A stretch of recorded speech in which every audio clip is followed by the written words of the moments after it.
Hey, Greg, good to see you again. What do you think he does well right now that the Eagles could build off of? That's a hard question. I'll tell you why.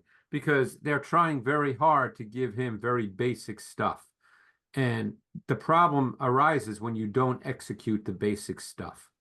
And that's what the issue is. You can go back to the first play of the last game in which they called what we call mirrored snag flat or curl flat with a sit route right over the quarterback. Okay, it's in everybody's playbook. If the sit route is there, you throw it because it times right up with the quarterback's drop. It was Goddard. It was wide open. He didn't throw it.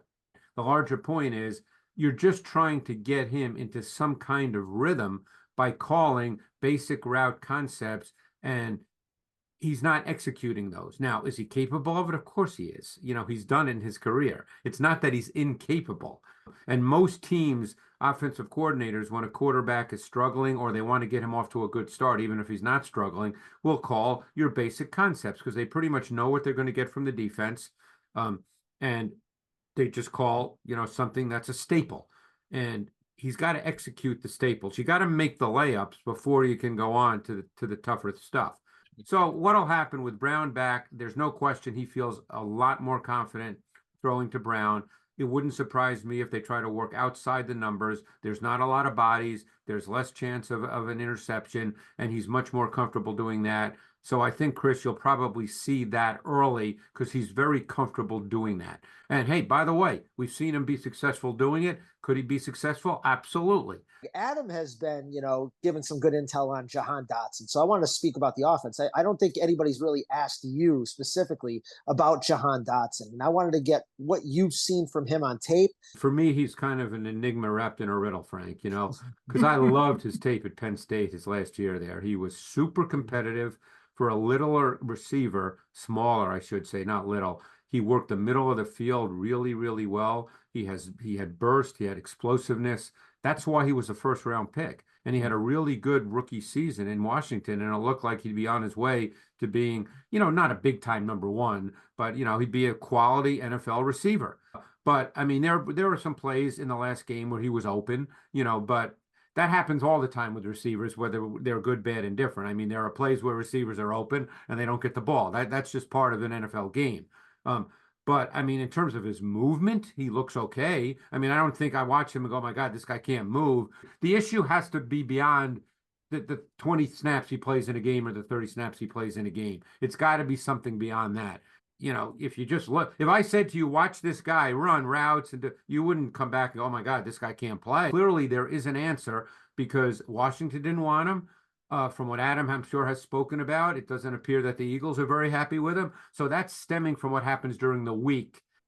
Greg, my question is, why is it that Uh, Jalen Hurts can't work on those things? it's a great question, and I think most coaches would say, and I would say it too from watching tape since 1991, that timing and rhythm, okay, and anticipation is very much innate. In other words, you can look at the iPad, you can draw it up on the board, you can go out and practice and say, "Hey, this is what we want you to do."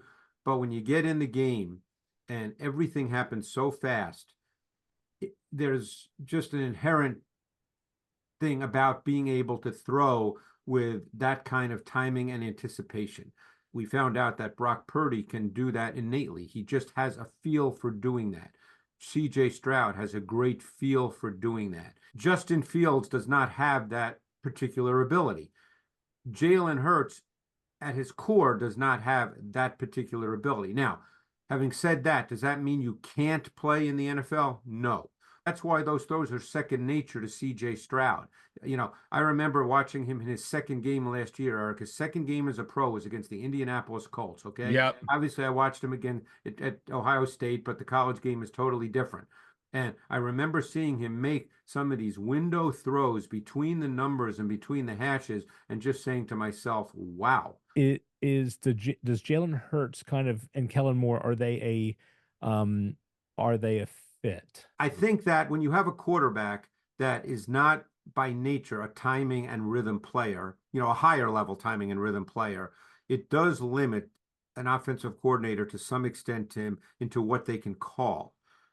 Because there are certain throws, against certain defenses that you'd like to be able to make.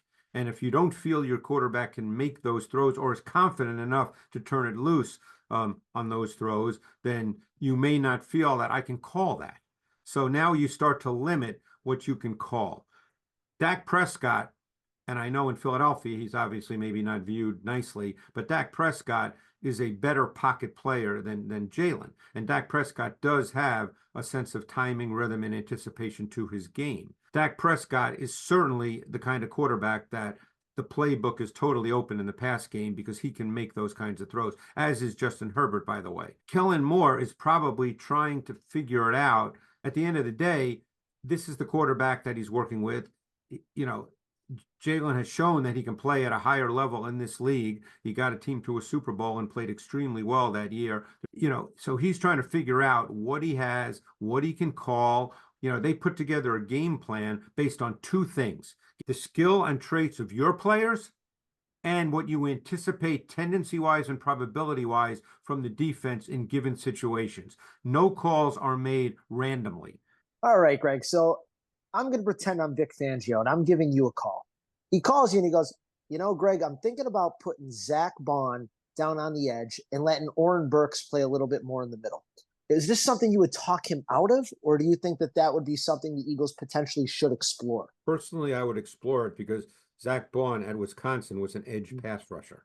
And he was a good one. I think one year he might, again, these are numbers, but I think one year he had 14 sets. He was until he got to the NFL, basically. And I guess people thought maybe he couldn't do it at the NFL level. He was never really given a true opportunity. As far as I know, even in New Orleans, he was an edge pass rusher in college. It almost gets back to what we were talking about with Eric about quarterbacks. Some guys have a knack for rushing the quarterback. So I would give Zack Baun a shot. I guess I was a little surprised, with Oren Burks, because for a couple of years he was the third linebacker in San Francisco when they went to their base 4-3, and I thought he looked good on tape. I do radio in San Francisco, so I've seen every one of his plays, when he was with the Niners, and I thought, he's 6'3", 230, long, athletic, almost safety type movement. But I mean, I think he's worth putting out there. I think Nakobe Dean is going to have issues. It'll almost be game to game. Like there might be some games he looks pretty good, and there's going to be other games, and we've seen one already where he's just a non-factor because he just gets swallowed up.